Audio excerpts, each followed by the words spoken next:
অভিমান না ভাঙালে যে যন্ত্রণাটা হয়, সেই যন্ত্রণা একমাত্র ভুক্তভোগী ছাড়া আর কেউ উপলব্ধি করতে পারে না।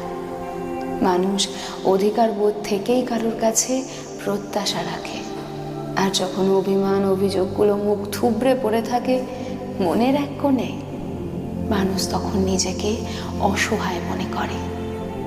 দিনের পর দিন অবহেলা, গুরুত্বহীন হয়ে যাওয়া, কারোর কাছে নিজের প্রাপ্য অধিকার এবং সম্মান না পাওয়ার কারণে যত অভিমানের মেঘ এসে মনের আকাশে ভিড় করে। দু চোখে বৃষ্টি নামতে নামতে একটা সময় পর মেঘও কেটে যায়, তবুও মনের এক কোণে আক্ষেপ নামক জিনিসটা থেকে যায় আমৃত্যু পর্যন্ত। যারা অভিমান বোঝে না, অভিমান ভাঙায় না, কেবল এড়িয়ে যায়, গুরুত্বটুকুও দেয় না, তাদের কাছে মানুষ